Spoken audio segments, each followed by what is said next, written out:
1 minute बंद कर दो। अजान लग चुकी है। तो मैं ये कहना चाह रहा था आप लोगों को, सबको बताना चाह रहा था। आप लोगों ने मेरे को 2009 में एक ऐसे परिवार से एक विधायक को आपने चंडीगढ़ में भेजा जिसे कभी जिंदगी में पहले कोई इलेक्शन नहीं लड़ा था। मैं ये भी बताना चाहता हूं, आपके उसी विधायक ने, जो ये नेता विधानसभा में जाके सोते थे, जो बैठे रहते थे, जो अपनी बातों को नहीं उठाते थे, उनको भी मजबूर होकर आपकी बातों को जोर शोर से उठाने का काम किया था। मेरे विधानसभा के साथ साथ 2 विधानसभा और लगती हैं। जब उन विधायकों का बोलने का नंबर नहीं आता था, मैं ये कहता हूं, विधानसभा में भी कहता था, अब भी कहता हूं, ये हमारे मेवात जिले को हरियाणा का हिस्सा नहीं समझते। यदि हिस्सा समझते तो हमको ये बराबर का हमारा हक देते। अभी पीछे पूरे हरियाणा में इन्होंने सारे फिरनी और शिवधाम में कब्रिस्तान और शमशान घाटों की बाउंड्री वाल मांगी थी। सरपंच बड़े खुश थे कि हमारे मेवात की बाउंड्री वाल हो जाएंगी, मगर एस्टीमेट बना के उनका टेंडर भी लगा दिए थे। 5-6 पंचायत तावड़ू की थी जिनको पैसा दिया था, बाकी सारा जीरो कर दिया इन्होंने। सरपंच मेरे साथ बैठे, चाहे पूछ लीजिए, गलत कह रहा हूं भाई? ये सरकार का दोगलापन है हमारे मेवात के साथ।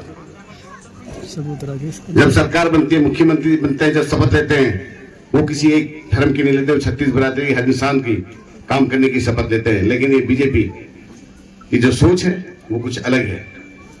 हमारे हुड्डा जी ने जो काम किए थे वो आप लोगों के सामने है।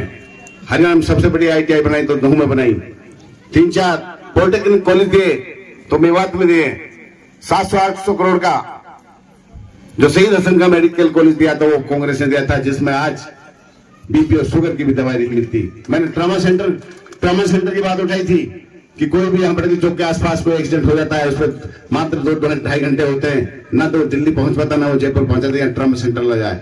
उसके बाद सरकार जवाब देती है, हाउस में तो कहती है कि हमने ट्रॉमा सेंटर मंजूर कर दिया, और बाद में जवाब देती है कि 18-22 किलोमीटर पड़ता है वहां से नांदेड़ मेडिकल कॉलेज से, वहां में कौन सा ट्रॉमा सेंटर है जो एक्सीडेंटों का उपचार करता है। ये सब झूठ के परिंदे जो बीजेपी के आप लोगों के सामने है। और अब चौधरी भूपेंद्र सिंह हुड्डा जी जब पीछे आए थे पिछले महीने में 5 तारीख को, तो ये कहा था कि पहली कलम से मेवात को स्टेट यूनिवर्सिटी दूंगा। स्टेट यूनिवर्सिटी जो बच्चे बाहर पढ़ने के लिए जाते हैं, रोहतक, जींद, सोनीपत, कुरुक्षेत्र, हमारे यहाँ के जो गरीब माँ बाप है वो अपने बच्चों को पढ़ाने में असमर्थ हैं, तो यदि यूनिवर्सिटी बन जाएगी तो यहाँ से हमारे बच्चे पढ़ लिख के अफसर बनेंगे, अच्छी जगह जाएंगे, बहन बेटियां भी पढ़ने के लिए यूनिवर्सिटी में जाएंगी। और मैं कोशिश करूंगा उस यूनिवर्सिटी को आपके यहाँ के कहीं क्षेत्र में लाऊं जहां जगह।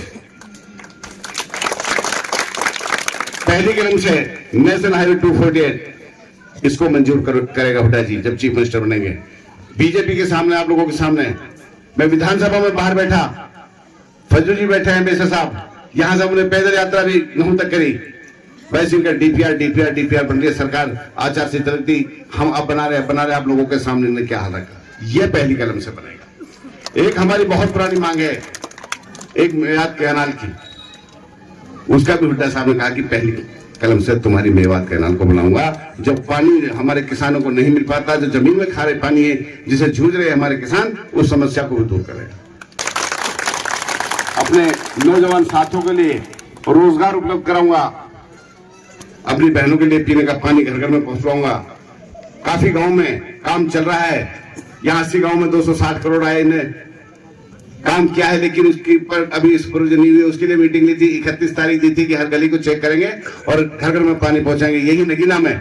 मगर आचार संहिता लग गया, अब इस बारे में हम नहीं कुछ ज्यादा कह सकते, इलेक्शन के बाद फिर इसके बारे में चर्चा करेंगे। बिजली आपको पूरे टाइम जो शेड्यूल है पूरा मिलता है। कोई सा ऐसा बिजली घर नहीं है जहां 2 ट्रांसफार्मर 10 MVA के नहीं रखे हों। पहले 5 या 4 MVA के रखता था, 10 गांवों के तो 4 घंटे इधर देते थे, 4 घंटे दोबारा नीचे। अब कंटिन्यू लाइट चलती है, बताओ आपको लाइट पूरी नहीं मिल रही होती।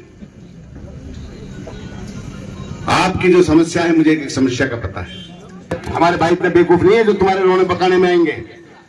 ये तुम्हारे सारी चालबाजी को समझ सके, ये तुम्हारा पहले जवाब दिया था, और ये फिर आने वाले 1 अक्टूबर को फिर आपको ये जो वोट की चोट है उसकी आवाज आपको पता लगेगा कि कितनी गद्दारी आपने इस कौम के साथ की, इन लोगों के साथ की, 36 बरादरी के साथ किए। आप लोगों को पता, विधानसभा में फोटो आते थे, सोते हुए नेताओं के फोटो आते थे, आज वो रोने का काम करते हैं जनता में। कुछ लोग तो कहते हैं हमने आपसे कमाना है और आपके ऊपर ही खर्च करना है। ऐसे काम नहीं चलेगा।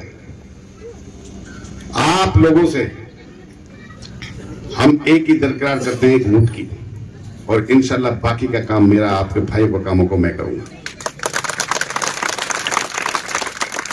कम से कम 20-25 करोड़ रुपए जो मिले, सबकी लिस्ट लेना, सारे बांटे हैं, सबको दिए हैं जैसी जिसकी जरूरत है। 228 करोड़ का कमेटी के माध्यम से नगना ब्लॉक बिल्कुल पिछाया मर रहा था, उसके लिए पानी लाया।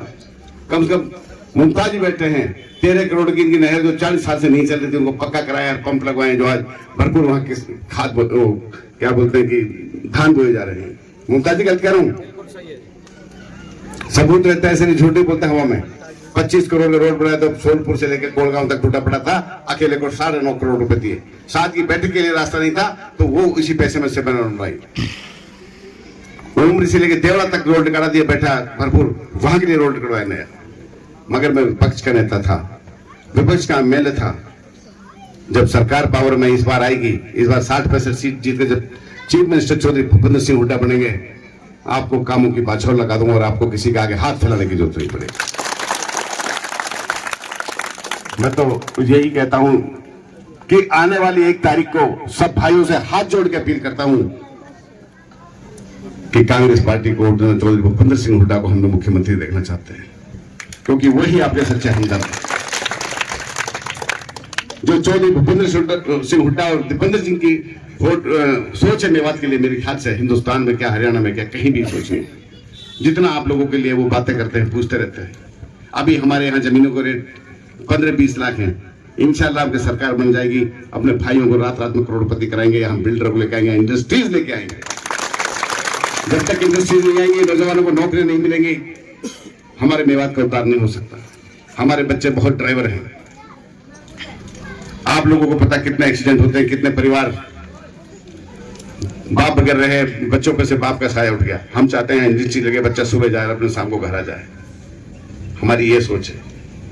काम क्या है, आप लोगों के लिए काम करूंगा। 5 साल में ये नहीं कह सकते कि आप पहली बार आए हो। मेरी खाद से ये मेरा अपना गांव है, हमेशा ज्यादा वोट दिए, अनगिनत बार आए हूं। जो गांव की समस्याएं लेके आए, कोई हाथ खड़ा कर दे कि मैंने उस समस्या को दूर नहीं कराया हो, कोई खड़ा कर दे। मैं एक से नहीं पूछा, कोई मेरे पास आया हो और मैंने खाली हाथ लौटाया हो, खड़ा करो। कोई हाथ जो आया हो, चाहे कैसा ही हो, चाहे मैं निजी से करा हो, चाहे कहीं से करा हो, आपको मैंने निराश नहीं किया गाँव लोग।